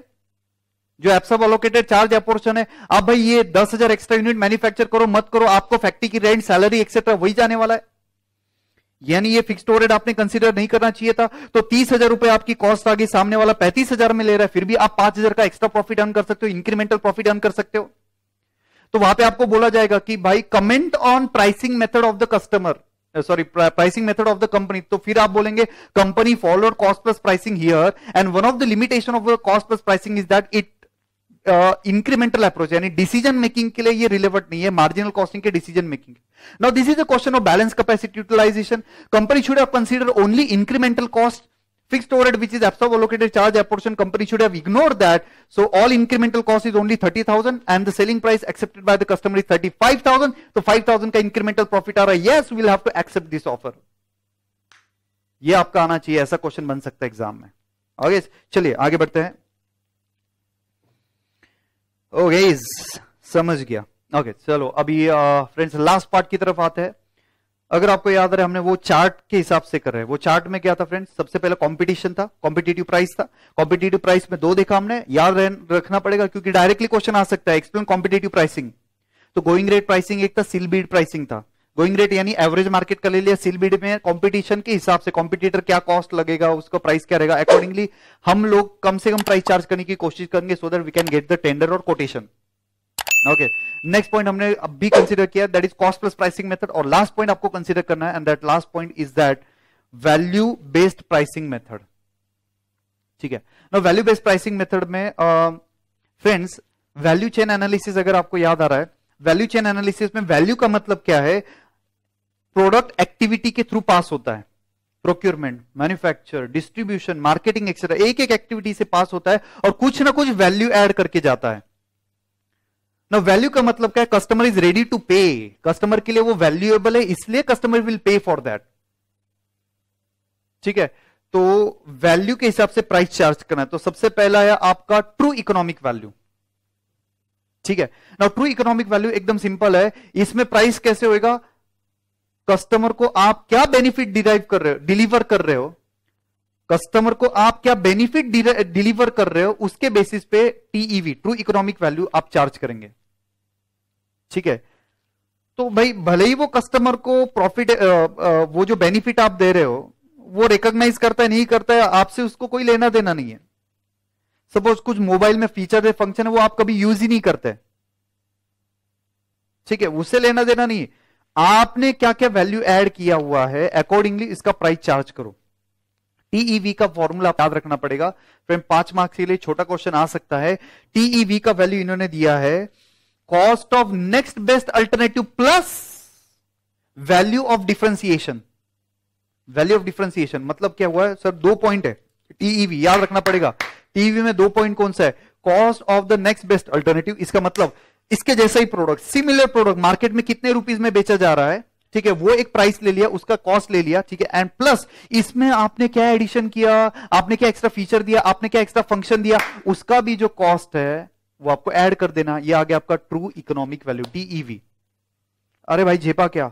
आपके जो कॉम्पिटिटर प्रोडक्ट है उसका प्राइस ले लिया, प्लस इसमें हम लोगों ने क्या ऐड कर दिया. अगर हम लोग कुछ एक्स्ट्रा दे रहे हैं, extra feature, extra function, extra quality दे रहे हैं, तो उसके लिए हमें जो कॉस्ट लगा है वो हम लोग ऐड करके ट्रू इकोनॉमिक वैल्यू आ जाएगा.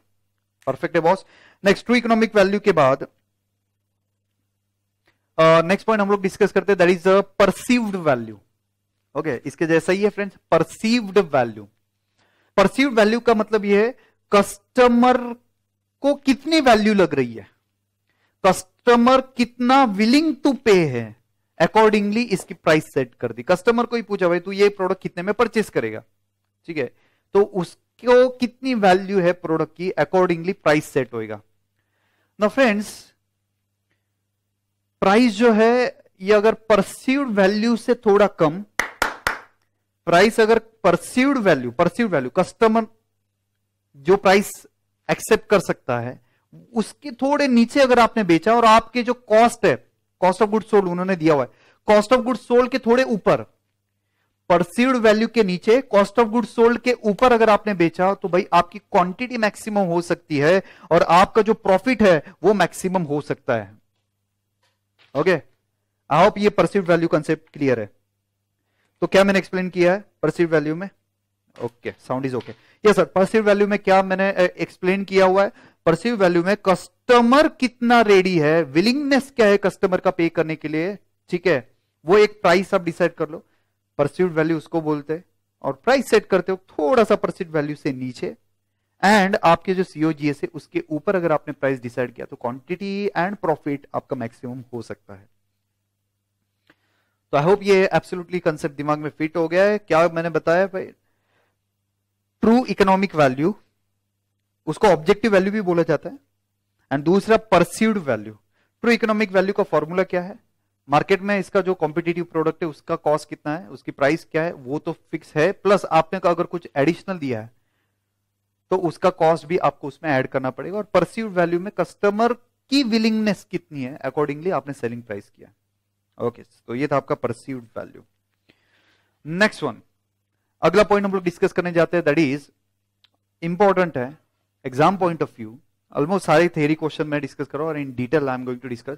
फ्रेंड, सबसे पहला पॉइंट है strategic pricing of the new product. ध्यान से सुनना, strategic pricing of the new product.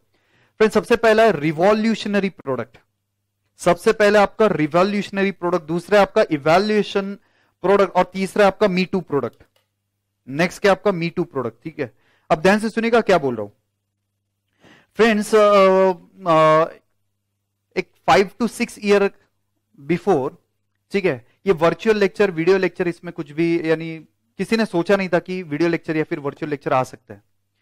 तो सपोज वी स्मार्ट एकेडमी ने काफी सारे इंडिया में सेंटर स्टार्ट किए, ठीक है, तो ये क्या आ गया, रिवॉल्यूशन आ गया। क्या आ गया, ये रिवॉल्यूशन आ गया। अरे इंडिया की बेस्ट फैकल्टी, इंडिया की बेस्ट फैकल्टी मिल सकती है, ठीक है। तो जो छोटे छोटे सिटीज है जहां पे फैसिलिटी नहीं था, टीचिंग वगैरह नहीं था वहां पे, यानी कोचिंग क्लासेस अवेलेबल नहीं था, उन स्टूडेंट के लिए ये बेस्ट हो गया। तो सबसे पहले क्या, ये तो रिवॉल्यूशन हो गया।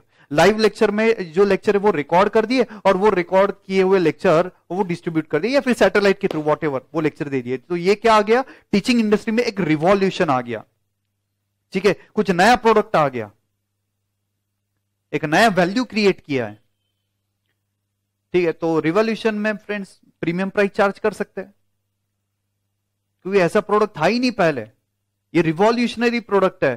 तो friends, in such situation you can charge a premium price, ज्यादा प्राइस पे आप गुड्स बेच सकते हैं, ठीक है। Next one is a evolutionary product.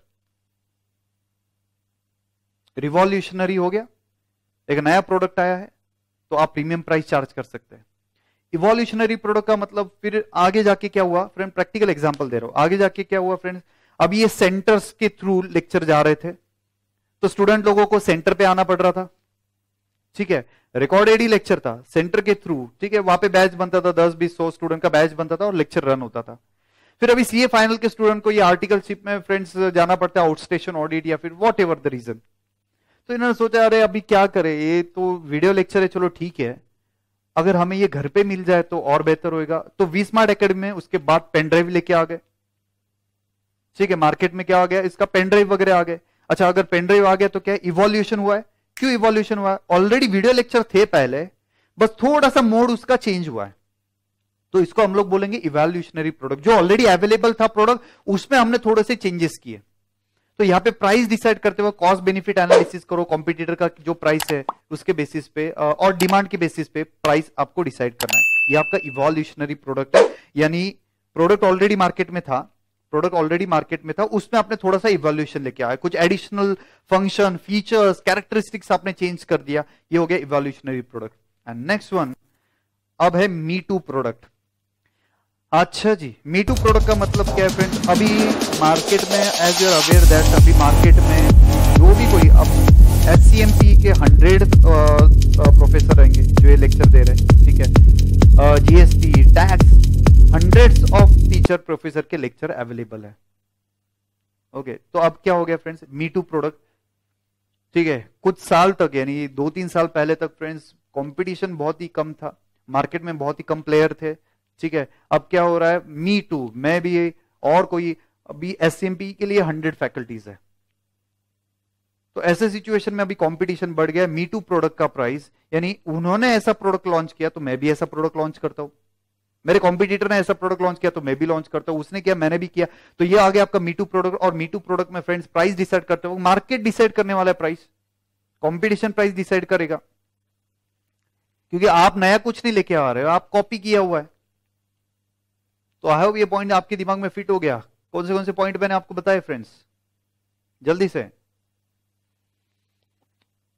Revolution आया, नया कुछ तो भी लेके आ गया, इवोल्यूशन वही प्रोडक्ट में कुछ चेंजेस लाए, तो उसमें प्राइस कैसे करना है दिया है यहां पे, और me too product competitive price आपको अप्लाई करना है।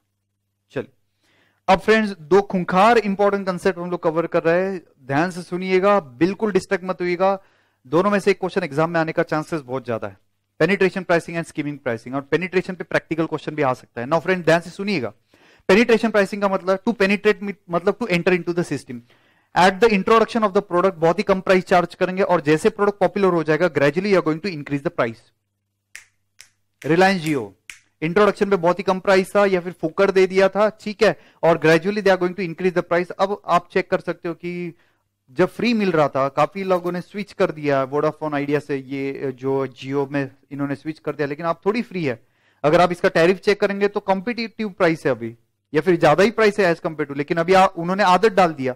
तो ये था आपका पेनिट्रेशन प्राइसिंग, स्टार्टिंग में प्राइस कम रहेगा और gradually are going to increase the price. तो फ्रेंड्स कौन से सिचुएशन में पेनिट्रेशन प्राइसिंग यूज होगा, ठीक है, यहां पे ही कंप्लीट करके जाइएगा, बाद में पढ़ने की जरूरत नहीं है। फ्रेंड्स अगर आपके प्रोडक्ट का इलास्टिक डिमांड है, अच्छा इलास्टिक डिमांड का मतलब क्या, प्राइस अगर कम रहेगा तो डिमांड ज्यादा रहेगा, प्राइस ज्यादा रहेगा तो डिमांड कम रहेगा, ऐसा अगर प्रोडक्ट है तो इसके लिए आप पेनिट्रेशन प्राइसिंग अप्लाई करो, तो कम प्राइस पे आपने प्रोडक्ट लॉन्च किया है, मैक्सिमम क्वांटिटी आप बेच सकते हैं, ठीक है। नेक्स्ट वन, सेकंड पॉइंट है कहां पे अप्लाई होगा penetration pricing, there is economy of scale, benefit from mass production अगर रहेगा तो आप पेनिट्रेशन प्राइसिंग यूज कीजिएगा। मतलब ये हुआ ज्यादा क्वांटिटी में अगर मैन्युफैक्चर करेंगे तो फ्रेंड मटेरियल में जो भी कुछ है आपको डिस्काउंट मिलेगा, बराबर है फ्रेंड, या फिर फ्रेंड्स वर्कर का लर्निंग इफेक्ट अप्लाई होगा, तो ऐसे सिचुएशन में भी आप फॉलो कर सकते हैं penetration pricing, right friends. Next situation, जी हाँ फ्रेंड्स, अगला सिचुएशन कवर करते हैं कि फ्राइटन ऑफ कंपटीशन। अच्छा कंपटीशन फ्राइटन ऑफ का मतलब ये हुआ, ये मेथड को स्टे अवे प्राइसिंग भी बोलते हैं। आप इतना कम प्राइस चार्ज करें तो कंपटीशन रहेगा ही नहीं, ठीक है, तो इसको बोलते हैं फ्राइटन ऑफ द कंपटीशन, ठीक है। इसके बाद फ्रेंड्स प्रोडक्ट का जो लाइफ साइकिल है ये अगर छोटा है तो, सॉरी लॉन्ग नॉट छोटा, लॉन्ग प्रोडक्ट लाइफ साइकिल है, लाइफ साइकिल देखा ना, इंट्रोडक्शन ग्रोथ मैच्योरिटी डिक्लाइन, अगर बड़ा लाइफ साइकिल है तो पेनिट्रेशन प्राइसिंग यूज करो, क्योंकि स्टार्टिंग में हम लोग प्रॉफिट अर्न नहीं कर रहे। अगर प्रोडक्ट का लाइफ साइकिल छोटा है तो प्रॉब्लम हो जाएगा, अगर आपने पेनिट्रेशन प्राइसिंग यूज किया तो प्रॉफिट जब तक अर्न करेंगे तब तक तो प्रोडक्ट मार्केट से बाहर निकल जाएगा, ओके। तो प्रोडक्ट का जो लाइफ साइकिल है वो अगर लॉन्ग ड्यूरेशन का है तो पेनिट्रेशन प्राइसिंग यूज होगा, ठीक है। तो पेनिट्रेशन प्राइसिंग का क्या स्ट्रेटेजी है, इंट्रोडक्शन पे कम प्राइस रहेगा और gradually going to increase the price, ठीक है। नेक्स्ट वन, कौन सा सिचुएशन में अप्लाई होगा, सबसे पहला सिचुएशन आपको दिया है कि इकोनॉमी ऑफ स्केल है, इसके बाद नेक्स्ट प्रोडक्ट का डिमांड जो है वो इलास्टिक है, कंपटीशन फ्राइटन ऑफ होगा, कॉम्पिटिटर एंटर नहीं होगा, और नेक्स्ट प्रोडक्ट का लाइफ साइकिल अगर लॉन्ग ड्यूरेशन का रहेगा तो पेनिट्रेशन प्राइसिंग आपको यूज करना है, राइट फ्रेंड्स। तो एक प्रैक्टिकल क्वेश्चन भी आ सकता है, अब तक तो आपके न्यू सिलेबस में नहीं पूछा है लेकिन आ सकता है, आपको बोला जाएगा मटेरियल लेबर वगैरह दो तीन लेबर ओवरहेड्स वगैरह दिया जाएगा, और क्वेश्चन में बोला जाएगा what minimum price company should charge when the product is new, what minimum price company should charge the product is well establish, wording is minimum price. तो ध्यान से सुनिएगा, मिनिमम प्राइस पे हाईलाइट कर देने का, मिनिमम प्राइस कहां पे रहता है, ये पेनिट्रेशन प्राइसिंग में। तो कम से कम कितना एट द इंट्रोडक्शन, कम से कम वेरिएबल कॉस्ट आप रिकवर करेंगे, and when the product become popular कम से कम कितना variable cost plus fix cost आपको रिकवर करना पड़ेगा। तो टेबल में सिंपल क्या करना है, when the product is new, material labour variable overhead variable selling overhead इन सबका एडिशन कर लो, ये कम से कम प्राइस आपको चार्ज करना है। And friends when the product is well establish in the market, आप क्या करेंगे friends, you are going to consider all variable cost plus fix cost also. तो ये आ गया आपका when the product is well establish में प्राइस, ठीक है। मिनिमम बोला है तो आप बोलेंगे प्रॉफिट कम अर्न करने का, boss I am using the word minimum price, कम से कम variable cost plus fix cost, obviously profit earn करेंगे ही करेंगे। इसके एग्जैक्टली अपोजिट है friends skimming pricing, exactly opposite. At the introduction बहुत ही ज्यादा प्राइस चार्ज कर दो, और जैसे प्रोडक्ट पॉपुलर होगा कॉम्पिटिटर आएगा और उसका जो प्राइस है वो ऑब्वियसली धीरे धीरे कम होते जाएगा, ठीक है। तो ये था आपका स्कीमिंग प्राइसिंग। कौन से सिचुएशन में स्कीमिंग प्राइसिंग अप्लाई होगा, सबसे पहला है the product is having inelastic demand, product is having inelastic demand, ध्यान से सुनिएगा, product is having inelastic demand, ठीक है, यानी वेल्दी पीपल को अट्रैक्ट करने के लिए ये स्कीमिंग प्राइसिंग रहता है, ठीक है। नेक्स्ट पॉइंट कहां पे ये अप्लाई करना है friends, at the introduction heavy capital investment is there, at the introduction heavy marketing expenditure is there, तो जल्दी से ये जो पैसा है ये बनना चाहिए, पेबैक पीरियड अगर कम होना चाहिए, तो you are going to apply this skimming pricing, क्योंकि स्टार्टिंग में बहुत ज्यादा प्रॉफिट आप अर्न कर रहे हो। तो और स्टार्टिंग में कैसा है, आपने नया फैक्ट्री डाला है, नया मशीनरी एक्स्ट्रा डाला है, तो वहां पे आपको पैसा लगा हुआ है, मार्केटिंग बहुत ज्यादा करना है, पैसा ब्लॉक हो चुका है, तो जल्दी से फाइनेंस होना चाहिए। That's why you going to follow this skimming pricing. ज्यादा प्राइस चार्ज कर दो, ज्यादा प्रॉफिट ले लो स्टार्टिंग में, ठीक है। नाउ फ्रेंड्स, यहां पे अगला पॉइंट दिया है कि ये स्कीमिंग प्राइसिंग कब फॉलो करेंगे कि प्रोडक्ट का जो लाइफ साइकिल है वो शॉर्ट ड्यूरेशन का है। तो शॉर्ट ड्यूरेशन है, जल्दी आपको मार्केट के बाहर जाने वाले हो तो भाई प्राइस ज्यादा चार्ज कर दो और बाद में प्राइस कम होगा। जैसे कि मोबाइल फोन स्टार्टिंग में प्राइस बहुत ज्यादा रहता है और जैसे से फ्रेंड सेल बढ़ते जाता है वो प्राइस थोड़ा थोड़ा कम होते जाता है, ठीक है। तो ऐसे सिचुएशन में you are going to follow the skimming pricing. कहां पे अप्लाई करेंगे skimming pricing? Product life cycle short duration का है, प्रोडक्ट का जो डिमांड है वो इनलास्टिक है, यहाँ पे कॉम्पिटिटर तो कॉम्पिटिशन तो आएगा ही आएगा। इसके बाद नेक्स्ट पॉइंट था यहाँ पे कि जब इंट्रोडक्शन में बहुत ही कैपिटल इन्वेस्टमेंट ज्यादा हो चुका है या फिर आपका मार्केटिंग का एक्सपेंडिचर ज्यादा हो गया तो वो फाइनेंस करने के लिए you are going to apply this, right friends. चलिएगा फ्रेंड्स, बढ़ते हैं आगे, बस खत्म होते आगे कंसेप्ट। रिसेशन के अंदर फ्रेंड्स, रिसेशन के अंदर आपको मैन्युफैक्चर करना है, रिसेशन के अंदर आपको सेल करना ही करना है, लेकिन थोड़े कम प्राइस पे आप सेल करेंगे, ठीक है। तो फ्रेंड्स एटलीस्ट मार्जिनल कॉस्ट तो भी रिकवर करेंगे, मार्जिनल कॉस्ट के ऊपर आप बेचेंगे रिसेशन में। अब रिसेशन में बेचना, इसका कुछ फायदा भी इन्होंने दिया हुआ है। अब बोलेंगे सर रिसेशन है वैसे भी तो हम लोग क्यों मैन्युफैक्चर करें, कॉस्ट के नीचे हम लोग बेच रहे, फिक्स कॉस्ट रिकवर नहीं हो रहा है फिर भी हम लोग बेच रहे। लेकिन इसका कुछ इन्होंने इंपॉर्टेंट लॉजिक भी बोला कि रिसेशन में भी आप बेचो, ठीक है। क्यों? सबसे पहला पॉइंट इन्होंने दिया कि अगर आपके स्किल्ड वर्कर है और अगर आप फैक्ट्री शटडाउन करते हो टेम्पररीली तो वो स्किल वर्कर किसी और जगह पे लग जाएंगे, तो वापस से स्किल वर्कर लेके आना बहुत डिफिकल्ट रहेगा। अदरवाइज क्या है, अनस्किल वर्कर लेके आओ, उनको ट्रेनिंग दो एक्सेट्रा, वही वापस से प्रॉब्लम रहेगा। तो दैट्स व्हाई स्किल वर्कर को इंटैक्ट रखने के लिए हम लोग, चलो रिसेशन है, कम प्राइस कम डिमांड है, फिर भी हम लोग मैन्युफैक्चर करेंगे, ठीक है। नेक्स्ट पॉइंट है फ्रेंड्स, आपका जो मशीनरी एक्सेट्रा वो डेटोरिएट नहीं होना चाहिए, तो चलो रनिंग में रहना चाहिए, इसलिए भी आप मैन्युफैक्चर करेंगे। कभी कभी आइडल मशीन रहता है तो जल्दी ज्यादा डेप्रिसिएट हो जाता है, तो वो वर्कआउट करने के लिए। नेक्स्ट पॉइंट बोला कि आपका बिजनेस कॉम्पिटिटर के पास नहीं जाना चाहिए, आपके कस्टमर कॉम्पिटिटर के पास नहीं जाना चाहिए, इसलिए आप थोड़ा बहुत ये कंटिन्यू करेंगे, ठीक है। और एक और सिचुएशन है, जल्दी से जब भी मार्केट फिर बूम आ जाएगा या फिर ग्रो होएगा तो हमारे लिए कोई दिक्कत जाएगा ही नहीं, क्योंकि हम लोग तो रेडी थे, हम लोग ऑलरेडी मैन्युफैक्चर कर ही रहे थे, तो अपॉर्चुनिटी आप जल्दी से ग्रैब कर सकते हैं, ठीक है। तो रिसेशन के अंदर भी मैन्युफैक्चर करेंगे, इसके 4 पॉइंट है। क्यों? सबसे पहले तो स्किल वर्कर है, उनको इंटैक्ट रखने के लिए। कभी कभी डेप्रिसिएशन ज्यादा होता है अगर आइडल रहेगा, तो इसलिए हम लोग कंटिन्यू करेंगे। हमारा बिजनेस कॉम्पिटिटर के पास शिफ्ट नहीं होना चाहिए, हमारे कस्टमर नहीं जाने चाहिए, इसलिए आप कंटिन्यू करेंगे। और लास्ट पॉइंट है कि बिजनेस कंडीशन जब इंप्रूव होएगा जल्दी से हम लोग वो कैच कर सकते हैं, तो इसके लिए we are going to continue during the recession. अगला क्वेश्चन चेक करते हैं, दैट इज, ये इंपॉर्टेंट क्वेश्चन अगेन, कि हम लोग मार्जिनल कॉस्ट के नीचे कब बेचेंगे, यानी वेरिएबल कॉस्ट के नीचे भी बेचना है, तो ऐसा कब होएगा, ऐसे कौन से सिचुएशन में जहां पे हम लोग मार्जिनल कॉस्ट वेरिएबल कॉस्ट के नीचे बेचेंगे? सबसे पहले प्रोडक्ट इज पेरिशेबल, आपको पता है कि भाई ये प्रोडक्ट खराब होने वाला है, जो पैसा है चल बेच दे। नेक्स्ट वन, डिसकंटिन्यूड प्रोडक्ट है, प्रोडक्ट इज डिसकंटिन्यू, ये प्रोडक्ट अवेलेबल यानी मार्केट से चला गया है, तो जो बचा कुचा स्टॉक है डिसकंटिन्यूड प्रोडक्ट का वो। डिफेक्टेड प्रोडक्ट है, इसलिए भी हम लोग कम प्राइस पे सपोज बेच देते हैं। नेक्स्ट वन फ्रेंड्स, पेनिट्रेट करने के लिए, ठीक है, to attract the new customer, penetrate करने के लिए थोड़ा कम प्राइस पे बेच दिया, ठीक है। नए मार्केट में एंटर कर रहे हो, नए सेगमेंट में एंटर कर रहे हो, नए एरिया में, जियोग्राफिकल एरिया में एंटर कर रहे हो, तो भी आप सपोज कम प्राइस चार्ज कर दिया। हमने देखा था शटडाउन के वक्त भाई कि शटडाउन में नॉन फाइनेंशियल कंसिडरेशन भी है, शटडाउन में नॉन फाइनेंशियल कंसिडरेशन भी है कि भाई कंपनी का गुडविल एक्सेट्रा लॉस होगा, चलो ठीक है शटडाउन है, शटडाउन नहीं करना चाहिए, इसलिए हम लोग कंटिन्यू करते हैं, जितना पैसा है उतना हम लोग रिकवर करेंगे। तो नए मार्केट में एंटर किया शटडाउन की कॉस्ट अवॉइड करने के लिए, ठीक है।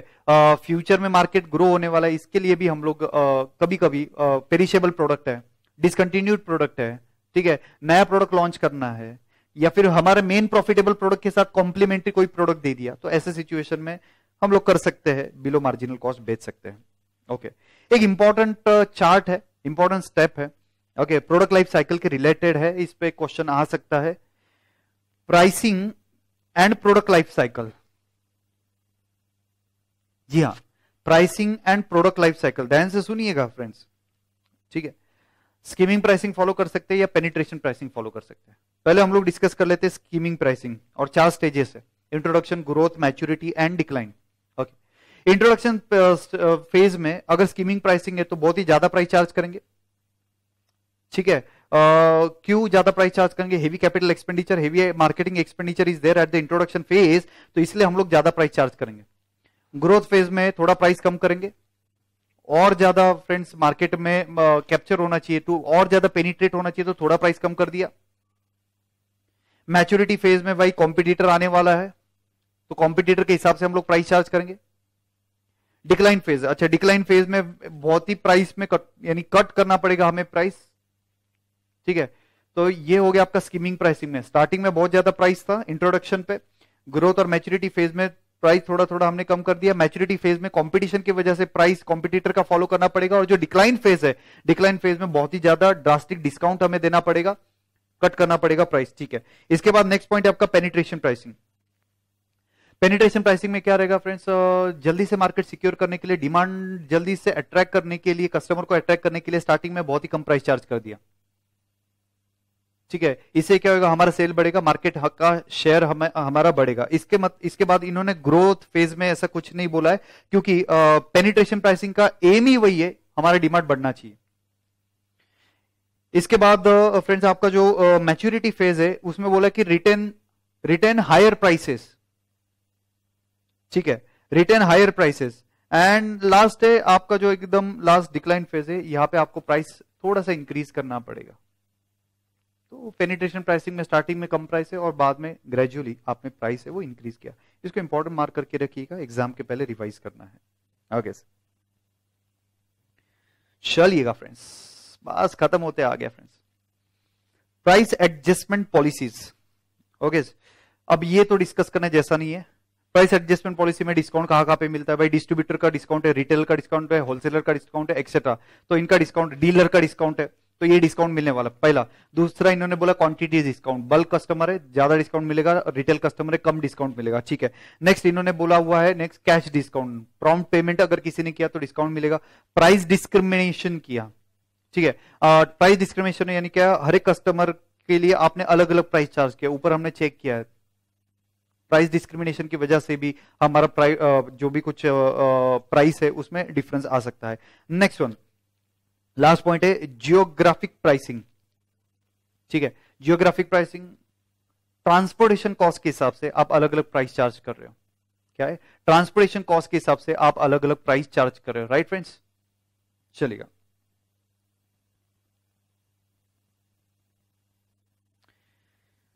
Friends next question is structured approach to pricing decision. आपके स्टडी मटेरियल में एक छोटा सा चार्ट है, इसका कुछ भी एक्सप्लेनेशन नहीं दिया हुआ है, क्या क्या स्टेप्स फॉलो करना है ये इन्होंने दिया हुआ है। तो पहला स्टेप है भाई कंपनी का ऑब्जेक्टिव क्या है, या मार्केटिंग का आपका ऑब्जेक्टिव क्या है। प्राइसिंग का ऑब्जेक्टिव क्या है, फिर प्राइसिंग पॉलिसी क्या रहेगा, कौन से मार्केट को टारगेट करना है वो सेट करो। फिर कॉस्ट कैलकुलेट करो, कॉस्ट क्या रहेगा, स्ट्रक्चर क्या रहेगा। कस्टमर की डिमांड चेक करो, कॉम्पिटिटर क्या प्राइस चार्ज कर रहा है, कॉम्पिटिटर का क्या पोजीशन है वो चेक करो। Then finally select the pricing method and select the specific pricing. अब प्राइसिंग मेथड, कॉम्पिटिटिव प्राइसिंग आपने सिलेक्ट किया, उसमें दो था as you are aware that, seal bid pricing था और गोइंग रेट प्राइसिंग था, तो वो आपको फॉलो करना है। तो not so important from exam point of view, ये जस्ट स्टेप है। चलेगा फ्रेंड्स, सेकंड लास्ट क्वेश्चन की तरफ चलते हैं। Sensitivity analysis in pricing decision, ठीक है।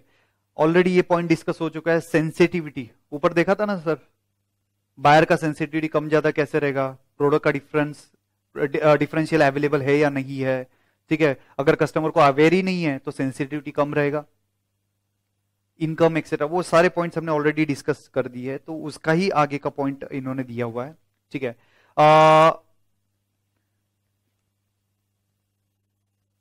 आपको बैलेंस करना पड़ेगा, cost and competitive market condition के हिसाब से प्राइस आपको बैलेंस करना पड़ेगा।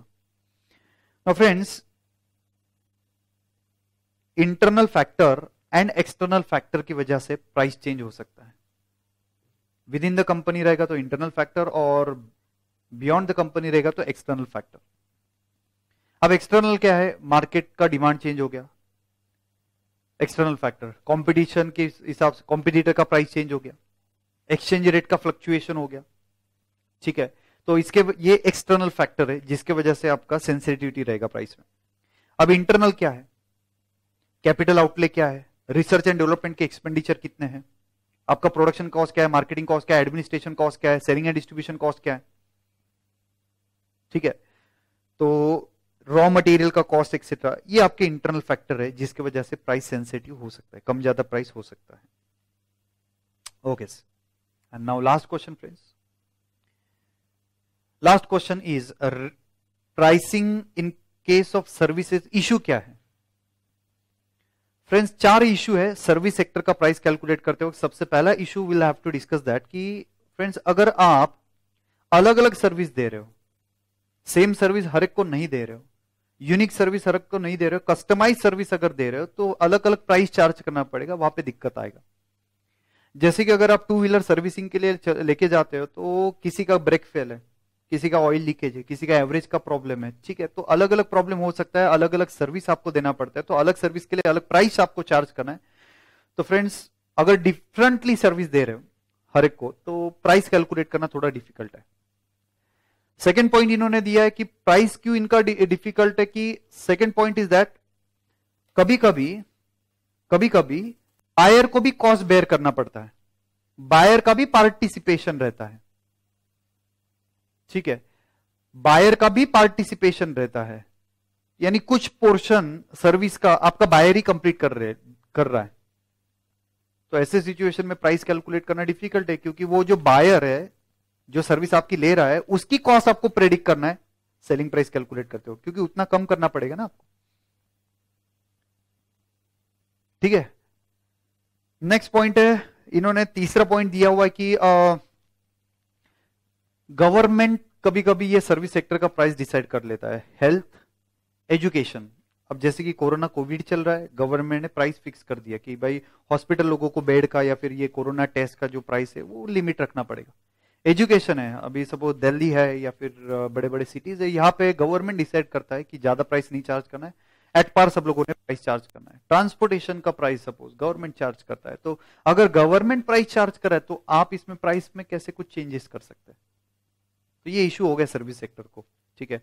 एंड लास्ट वन, कभी कभी प्राइस डिसाइड करते वक्त एक कलेक्टिवली प्राइस डिसाइड होता है पूरे इंडस्ट्री का, कलेक्टिवली प्राइस डिसाइड होता है पूरे इंडस्ट्री का, ठीक है। तो इन्होंने एक एग्जांपल दे दिया है फ्रेंड, ट्रेड एसोसिएशन हो गया, इंस्टीट्यूशन हो गया, ठीक है। तो वो उन्होंने अगर प्राइस डिसाइड कर दिया तो प्रॉब्लम हो गया। जैसे कि सीए इंस्टीट्यूट ने एक आपको आपके बॉस के पास अगर आपको पता रहेगा कि एक इंफॉर्मेशन दिया हुआ है कि मिनिमम फीस कितना चार्ज करना है according to the population of the city, उन्होंने बोल दिया कि इनकम टैक्स रिटर्न का मिनिमम 2000 लेना चाहिए, जीएसटी रिटर्न का मिनिमम 1000 लेना चाहिए, एक्सेट्रा। तो अगर ऑर्गेनाइजेशन ने ऐसे प्राइस फिक्स कर दिया है तो आपका कुछ भी रोल नहीं ना उसमें प्राइस फिक्स करते वक्त। तो ये 4 सिचुएशन है जिसकी वजह से सर्विस सेक्टर को प्राइस डिसाइड करना डिफिकल्ट है। सबसे पहला मैंने बताया कि भाई अलग अलग अगर सर्विस दे रहा है, हर एक कस्टमर को कस्टमाइज सर्विस दे रहा है तो प्राइस डिसाइड करना डिफिकल्ट है, ठीक है। फ्रेंड सेकंड पॉइंट अगर बोला कि कस्टमर का भी कॉस्ट लगने वाला है, कस्टमर पार्टिसिपेशन करना है, कुछ पोर्शन कस्टमर उसका खुद का कंप्लीट करने वाला है कॉस्ट, तो प्राइस डिसाइड करना डिफिकल्ट है।